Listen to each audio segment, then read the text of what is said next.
인생 딱 한 번뿐이죠. 맞죠? 그렇죠? 연습도 없습니다. 시간은 그냥 흘러가잖아요. 그렇죠? 제가 가끔 고등부 설교를 할 때는 여기서 노래도 가끔씩 불렀어요. 혹시 이 노래 아시려나? 제가 유행가를 한번 불러보겠습니다.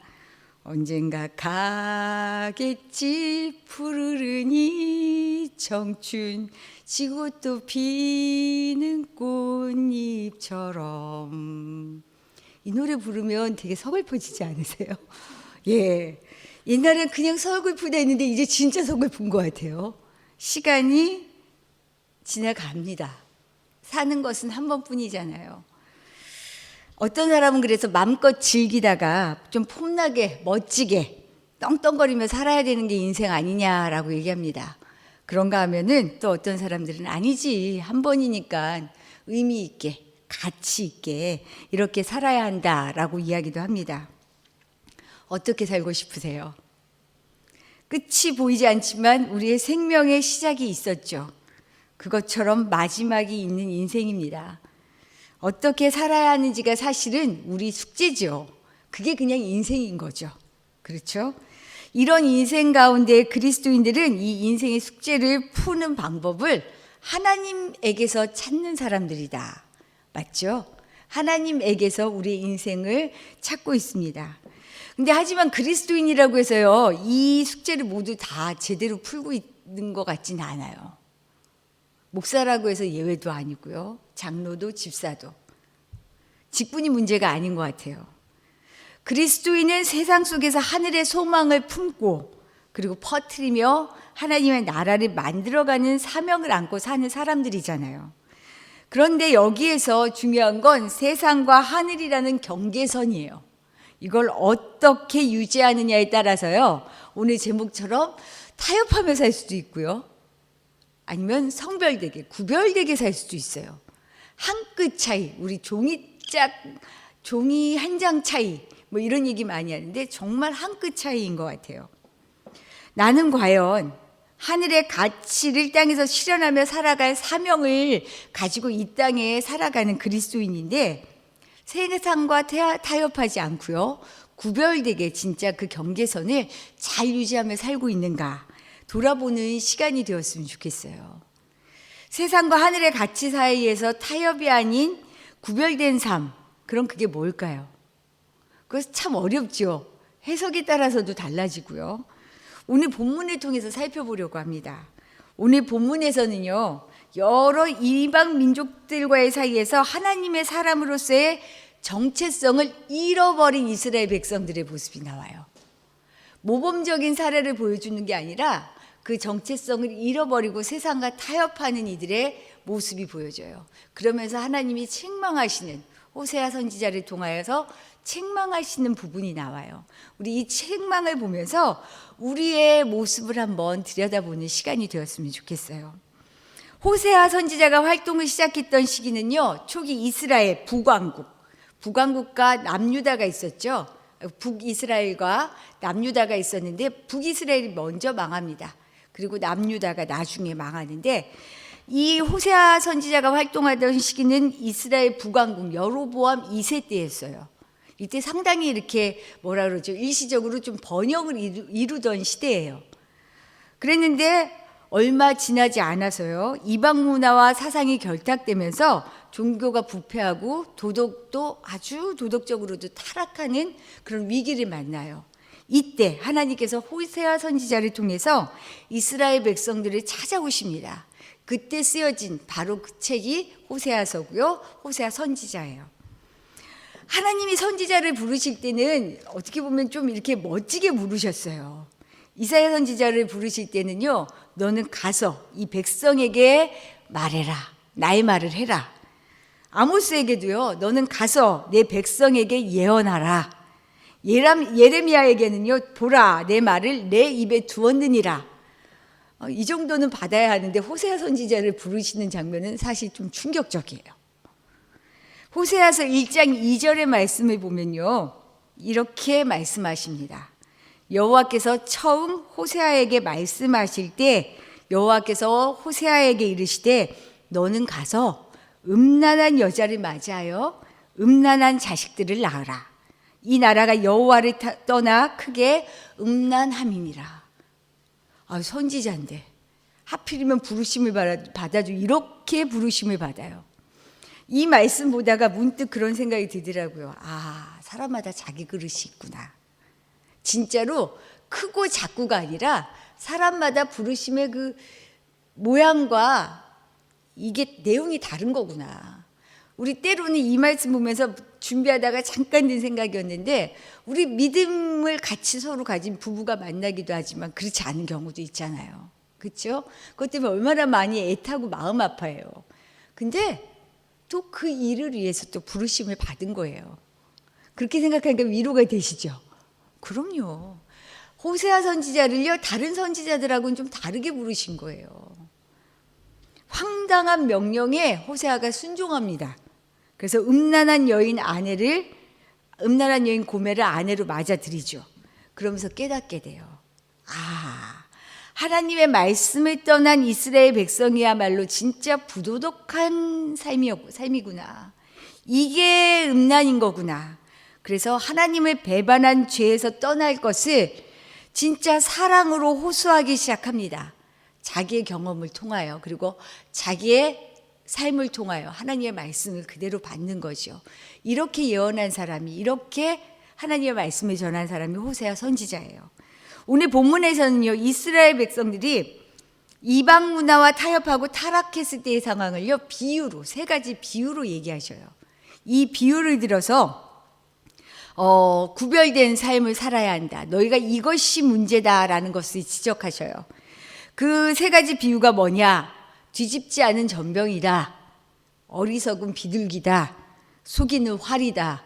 이렇게 하면 무슨 말인지 잘 못 알아듣겠어요. 그런데 이 3가지 비유를 통해서 말씀하시는데, 이 3가지 비유는 뭐냐면요, 세상 속에서 우리의 모습을 잘 살펴보고 구별된 삶을 좀 살아라. 너네가 어떤 모습인지 좀 잘 들여다봐라 하는 거예요. 그래서 우리 이 3가지를 하나하나 살펴보면서 우리 모습을 들여다보고자 합니다. 첫 번째로요, 8절의 말씀을 한번 같이 볼게요. 8절의 말씀 한번 같이 읽어볼까요? 에브라임이 그는 곧 뒤집지 않은 전병이로다. 에브라임 하면요, 팔레스타인 중심부에 위치한 지파입니다. 그래서 에브라임이라고 얘기할 때는요, 이스라엘의 대표적인 지파이기 때문에 이스라엘 전체를 가리킨다라고 여기서는 이해할 수 있어요. 에브라임을 향해서 여러 민족 가운데 혼합되니 그는 곧 뒤집지 않은 전병이로다. 첫 번째 비유가 나와요. 열왕기상 19장을 보면요, 엘리야 선지자가 아합의 아내 이세벨을 피해서요, 로뎀나무 아래에 앉아서 천사가 마련한 불에 구운 떡을 먹는 장면이 나옵니다. 이 떡, 이스라엘 사람들은 얇고 둥근 빈대떡 모양의 이 떡, 전병을 즐겨 먹었다 그래요. 구워서 먹죠. 그런데 이 떡은요, 잘 구워야 돼요. 제가 어디 책에서 보니까 한 10분 간격으로 뒤집어 주지 않으면, 불세기도 물론 있겠지만 10분 간격으로 이거를 좀 잘 뒤집어 주지 않으면 홀딱 타버린대요. 한쪽은 홀딱 타서 이제 못 먹는 거죠.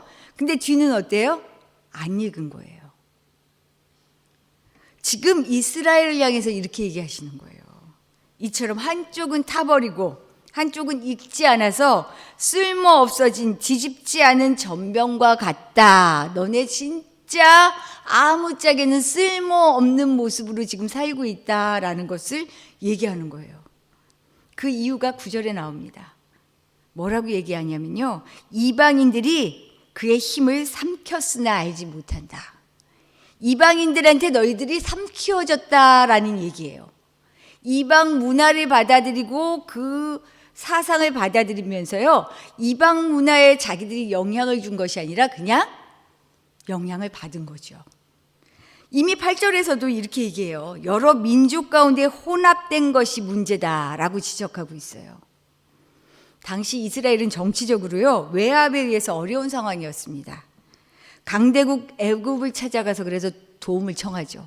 우리도 그런 역사가 있었잖아요. 그렇죠? 어려울 때 미국한테 손을 내미고 일본 어디 손을 내미는, 마찬가지였어요. 애굽을 찾아갔는데 애굽이 알고 보니 그럴 만한 힘이 없어진 걸 알았어요. 그래서 어떻게 해요? 다시 찾아갑니다. 아수르로. 더 강해진 나라를 아는 거죠. 오늘은 애굽, 내일은 아수르. 전전하면서요, 살기 위한 생존의 방법으로 이방과 결탁합니다. 이렇게 들어온 이들의 문화와 사상이 어느덧 이들의 삶을 지배해버린 거죠. 살기 위해 그랬는데, 살려고 그랬는데. 제가 미국에서 살면서 굉장히 안타까웠던 것 중에 하나는요, 정말 그 아무것도 없이 살아보려고 미국으로 가신 분들이 있었어요. 그러면 이분들이 사는 방법, 아무것도 가지고 간 것도 없으니까 자녀들은 어리고 살아야 되니까 두 분은 막 정말 이렇게 집 짓고 하는 노동 일을 했어요. 그리고 애들이 둘이 있는데 어디에 맡기겠어요?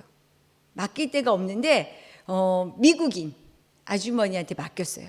엄마 아빠는 영어가 거의 안 돼요. 근데 애기들은 미국인 아주머니께 맡겨줬어요. 어느 날부터 엄마 아빠와 아이들의 대화가 벽이 생기기 시작해요. 애들이 엄마와 부모님과 한국말을 하긴 하는데 애들한테는 애들이 얼마나 또 흡수도 빨라요. 얘네들은 영어가 더 편해진 거예요. 살려고 가서 고생 자식들 잘 키워보겠다고 고생했는데 어느 순간부터는 마음을 서로 나누는 것도 쉽지 않은 상태가 되어진다는 거죠. 몰랐어요. 순식간이에요. 지나놓고 나니까 그런 거예요. 근데 또 더 그거한 건 그게 크게 문제의식도 잘 못 느껴요. 그냥 그렇게 사는 거예요. 그 정도 소통하고 대충 눈치로. 어릴 때는 그래도 가능해요. 더 크고 나면. 애 깊숙한 마음을 알아차리는 건 너무 어려워지죠. 이미 이들에게는 젖어들었어요. 죄가 죄인지도 몰라요. 이방 문화인지 하나님의 건지 알지도 못하겠어요. 두 발이 양쪽으로 가 있는 거죠. 세상과 하나님을 향해서. 정체성을 잃어버렸습니다. 하나님의 자녀라고 하는. 사실 우리가 그렇게 살고 있지 않아요. 돈만 해결되면, 자녀만 잘 되면, 직장 문제만 해결되면 수도 없이 매달려 간절하게 기도하죠. 근데 기도하고 나서 이루어진 다음에는요, 정말 어쩜 그렇게 거기에 안주해 버리는지. 우리 흔히 말하잖아요. 시험이 찾아와야, 어려움이 와야 하나님을 찾게 된다고. 이것도 그냥 늘 하는 말이 되어버린 것 같아요. 일상적인 말이. 요한계시록 3장에서요. 라오디게아 교회를 향한 책망이 나옵니다. 7교회가 나오는데 그중에 라오디게아 교회는요. 굉장히 자부심을 갖고 있었어요. 우리가 부요하다. 우리는 아주 행복하다. 우리는 누릴 거 다 누리며 산다. 행복을 얘기하고 있었어요. 세상살이에 자족하고 있었죠. 근데 하나님께서요. 주신 이 복을 복으로 누리지 못했습니다. 그러자 하나님께서 경고하셔요. 뭐라고 얘기하냐면 내가 차지도 아니하고 뜨겁지도 아니하도다. 내가 차든지 뜨겁든지 하기를 원하노라. 세상에 젖어서요. 자족하면서 열심과 열정을 잊어버렸다는 거예요. 잃어버렸다는 거예요. 이게 라오디게아 교회를 향한 말씀이었어요. 그들은 좋았어요. 행복했어요. 사는 게 재밌었어요. 누릴 거 다 누리고 신이 났어요. 그냥. 이 정도면 살만했어요. 한쪽은 차갑고 한쪽은 뜨겁고 그래서 차다고 말할 수도 없고 뜨겁다고 말할 수도 없는 상태. 한쪽은 하나님을 부르고요. 다른 한쪽은 세상의 논리를 쫓습니다. 그래서 하나님을 믿는다고 할 수도 없고 믿지 않는다고도 할 수가 없는 상황이 됐어요. 정체불명의 삶을 살고 있다는 거죠. 세상의 부요함에 젖어서 여기가 좋사오니라고 말하는 라오디게아 교회를 향해서 하나님께서 어떻게 탄식하시는 줄 아세요? 계시록 3장 17절에 이렇게 말합니다. 실상은 너희가 공고하고 가련한 인생이다. 너희가 얼마나 가난한 인생이며 눈이 멀었고 벌거벗은 인생인지 스스로 알지 못하는구나. 아이고, 이런 말 들을까 봐 겁이 나더라고요. 나 잘 살고 있어 라고 생각하세요. 잘 살아야죠. 당연히 잘 살아야죠. 그런데 혹여라도 그냥 내가 이렇게 젖어서, 세상에 젖어서 살고 있지 않은지 잘 돌아보기를 바랍니다. 세상과 타협하는 인생을 향해서 야고보가 이렇게 얘기했어요. 간음한 여인들아, 세상과 벗된 것이 하나님과 원수됨을 알지 못하느냐.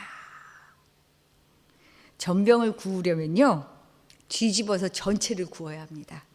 한쪽만 나 편한 대로 구우면 제대로 된 전병이 못 돼요. 한쪽은 익지 않아요. 또한 때를 맞춰서 뒤집지 않으면요, 어떻게 돼요? 타버려요. 신앙은 적당히가 없습니다. 나중도 없어요. 우리 시간이 그냥 흘러가잖아요. 날마다 매 순간 나를 온전히 뒤집어서 앞뒤로 어디로 보든지 통째로 하나님 앞에 나의 삶을 드릴 수 있는 그런 삶이 되시기를, 인생이 되시기를 축복합니다. 두 번째로요, 11절의 말씀을 보면 에브라임은 어리석은 비둘기같이 지혜가 없어서 애굽을 향하여 부르짖으며 아수르로 가는도다 라고 얘기하고 있어요. 두 번째 비유가 나와요. 어리석은 비둘기 같다. 이스라엘 백성들 정치적인 위기 앞에 있었다 그랬잖아요. 하나님이 아닌 이 위기 앞에서 강대국에 의지를 한 거죠. 사실 그렇게 되기가 쉽잖아요. 우선 해결책을 찾으려고 애를 쓰죠. 우리 늘 습관처럼 내가 할 수 있는 일이 뭐지? 지금 어디에 붙어야 되지? 이런 생각 많이 하잖아요. 그런데 이들이 당장 현실적인 문제를 모면할 수 있을지 모르지만 사실은 너네가 죽을 길을 선택한 것이다 라는 걸 오늘 보여주고 계셔요. 그래서 이들을 향해서 어리석은 비둘기 같다라고 얘기해요. 비둘기가 그렇다 그래요. 자기의 가장 귀한 것을 빼앗겨도요, 그걸 모른대요. 저도 이거를 이렇게 찾아보면서 봤더니 새끼를 누가 가져가도요, 가만히 있는데요. 그 심각성을 모른다는 거예요. 그래서 문제의식을 갖지 못하고 진짜 보물을 놓치는 존재라는 의미로 쓰여진 것이 아닌가 싶어요. 우리도 그렇게 살고 있지 않나. 어떤 소년 하나가요, 돼지 몰입꾼이 도살장으로 돼지를 끌고 가는 그 장면을요, 진짜 유심히 관찰했답니다. 너무 잘 끌려가더래요. 뭘 이렇게 줄을 매단 것도 아닌데 돼지들이 그냥 쫙 따라가더래요. 몰입꾼에 따라서. 그래서 보다가 물어봤답니다. 아니, 어떻게 이렇게 돼지들이 잘 따라가요? 그랬더니 그 몰입꾼이 씩 웃더니 뒤를 잘 보라 그러더래요. 뒤를 쫙 봤습니다. 뭐가 있을까요? 바닥에다가 콩을 쭉 뿌려놨대요. 돼지가 이 콩 주워 먹는 재미에 그냥 자기가 가는 길이 죽을 길인지도 모르고 신나서 가는 거예요. 돼지라서 이렇게 미련할까요? 전 돼지가 친근합니다. 제가 돼지띠라 그런가 봐요. 근데 우리도 다르지 않은 것 같아요. 우리 앞에 떨어진 콩 주워 먹느라고 죽일 길을 가도 죽는 줄 모르고 가는 인생을 살고 있지 않나라는 겁이 확 나더라고요. 나는 어떤 콩에 재미를 붙이고 있는가 한번 생각해 봤어요. 노후를 보장하는 무언가? 가끔씩 이렇게 겁이 나지 않으세요? 노후가? 저도 그럴 때가 있어요. 가만히 있다가 어느 순간 불현듯 이 사람의 속성 같아요. 불안감이 확 밀려와요. 그러다가도 아니지. 예, 이게 확 밀려오는 순간이 있어요. 노후만 그런가요? 자식 갑자기 새벽에 기도하다가 어느 순간 정말 하늘이 무너질 것 같은 그런 아들에 대한 걱정이 들 때가 있어요. 진짜 그런 마음들이 몰려와요. 내가 어떤 콩에 재미를 붙였지? 돈 버는 거? 자녀가 잘 되는 거? 다른 사람들보다 뭔가 이렇게 좀 폼나 보이는 거? 내 인생에 어떤 뭔가 의미를 붙이는 거? 이 모든 게 사실은 살면서 필요한 거죠. 이거를 무시하라는 건 아닌데 정말 무서운 건 그거를 콩 주워 먹듯이 가다가 목적을 잃어버린다는 거죠. 길을 잃어버리니까 문제라는 거죠. 하나님을 의지하는 대신에 강대국을 의지하다가 파멸에 이른 이스라엘 백성들처럼 사냥꾼이 쳐놓은 미끼에 빠져서 도살장으로 끌려가는 인생을 내가 살고 있지 않은가라는 생각이 들었어요. 15절 말씀을 보면요, 하나님이 이렇게 얘기하시거든요. 내가 그들 팔을 연습시켜 힘 있게 하였으나 그들은 내게 대하여 악을 꾀하는도다. 내가 그들의 팔을 연습시켜 힘 있게 하였다. 뭐예요? 필요를 채워주고 살아가는데 필요한 것들을 주셨어요. 건강도 주시고 돈도 주시고 자녀의 복도 주시고 여러 가지 주셨어요. 그렇죠? 그런데 하나님께서 이 필요를 위해서 주신 것이 오히려 악을 행하는 데 사용되고 있다는 거죠. 건강을 주셨는데 건강한 몸으로 죄를 짓고 있습니다.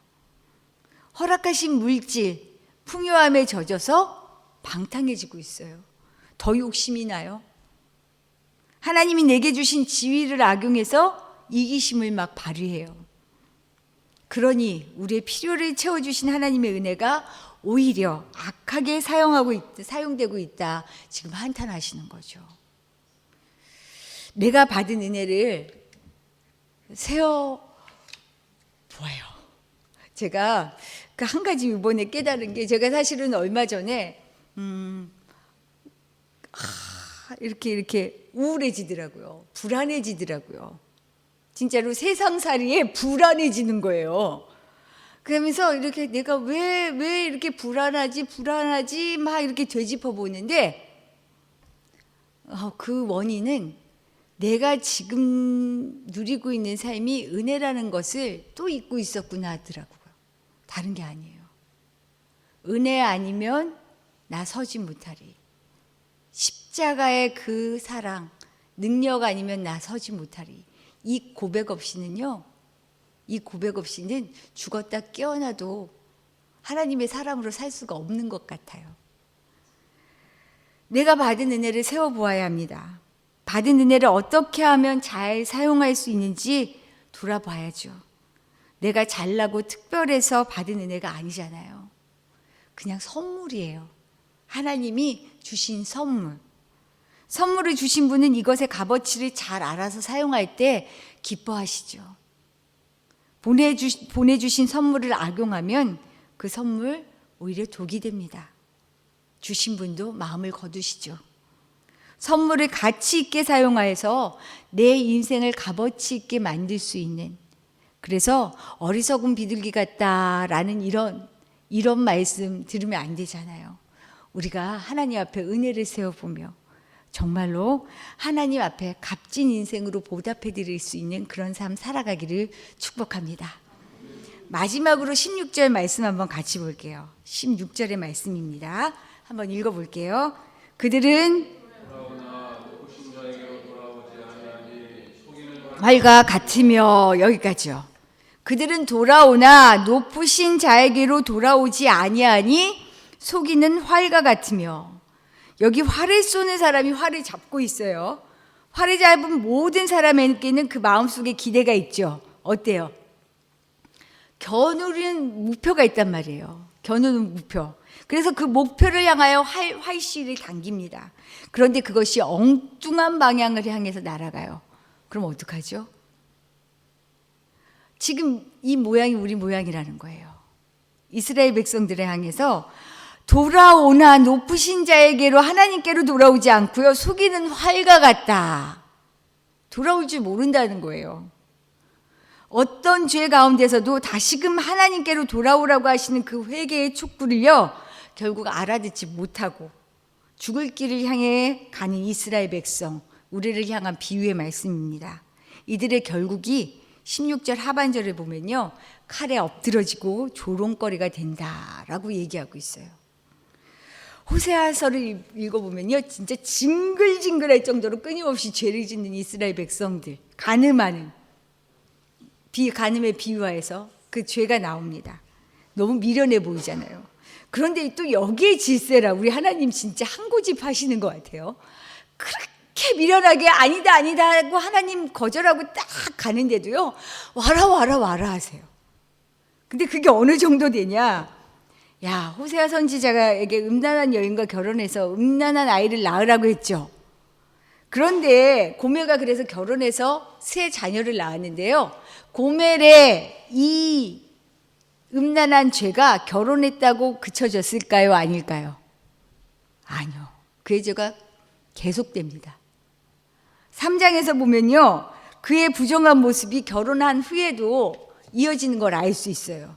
이런 상황에서도요, 하나님께서 뭐라고 얘기하시냐면요. 참 호세아한테 참 가혹하신 것 같아요. 3장 1절의 말씀을 보면요. 타인의 사랑을 받아 음녀가 된 그 여자를 사랑하라. 용서하라는 거예요. 용서하고 받아들이래요. 이 말씀에 호세아가 어떻게 해요? 또 순종합니다. 값을 치르고 다시 아내를 데리고 와요. 그리고 타이르면서 다시 음행을 짓지 말라고 당부하고 부탁합니다. 그런데 이보다 더 멋진 말이 하나 있어요. 그 뒤에 덧붙이는 말이 있어요. 호세아 3장 3절 하반절에 있는 말씀이에요. 아, 저 이거 보면서 야, 하나님 진짜 멋지다라는 생각이 들었어요. 호세아가 아내에게 말합니다. 다른 남자를 따르지 말라. 그 뒤에 나도 내게 그리하리라. 나도 내게 그리하리라. 우리를 향한 하나님의 사랑 마음이 이거라는 거예요. 한 번도 우리를 향해서 마음을 거둔 적이 없으시대요. 한 번도 우리를 향하여 떠나보신 적이 없는 거예요. 그리고 끊임없이 기다리고 계신 거예요. 돌아오라, 돌아오라. 늘 죄를 짊어지고 살고 있죠. 아유, 이 무거운 죄 왜 이렇게 못 놓나 모르겠어요. 생각하는 것도 행동하는 것도 엎어지면 코 닿을 곳에 죄가 있어요. 우리가 그렇게 살고 있습니다. 우리가 이런 인생임을 알기에 늘 우리에게 말씀하시죠. 돌아오라, 돌아오라, 돌아오라. 죄를 알고도 그 자리에 머무르는 것처럼 어리석은 일이 없습니다. 죄 짓지 않는 사람 없어요. 그래서 뻔뻔한 것 같지만 그래도 죄가 죄다라는 걸 알면요. 정말 쿨하게 싹 하고 돌아서야 돼요. 이게 사는 길이에요. 일부러 죄 지으려고 하는 건 아니지만 내가 부지불식간에 죄를 지으면요. 하나님 앞에 그냥 납작 엎드려야 돼요. 하나님 잘못했어요. 제일 미운 녀석들, 제일 많이 맞는 녀석들 어때요? 자식 중에. 고집 피우면 걔는 매를 들었다가도 고집 피우는 녀석은 그냥 계속 맞잖아요. 근데 어때요? 아, 잘못했어요. 싹싹 빌면요. 웃겨서도 나중에는 이거 못 때려요. 하나님 앞에 잘못한 건 잘못했다. 인정하고 돌아오라는 거죠. 하나님의 부르심으로 그분의 자녀가 된 우리, 세상에서 하늘의 뜻을 이루며 살아갈 사명을 가진 우리들 아닙니까? 타협이 아니라 구별된 모습으로, 성별된 모습으로 살아가시기를 축복합니다. 날마다 우리의 인생의 전부를요 내어드리는 삶으로, 그리고 내게 주신 은혜를 은혜로 알고 인생의 필요를 목적으로 삼는 그런 사람이 아니고요, 오직 예수 그리스도를 표대 삼아 사는 사람으로 살아갈 수 있기를 바랍니다. 그리고 언제든지 내가 나도 모르게 죄를 지었다면 하나님 잘못했습니다 하고 싹 돌아와서 정말 늘 돌아오는 것, 늘 제자리인 것 같지만 그 안에서 또 다른 조금씩 진보를, 믿음의 진보를 이루며 살아가는 우리 모두 되시기를 축복합니다. 기도드리겠습니다.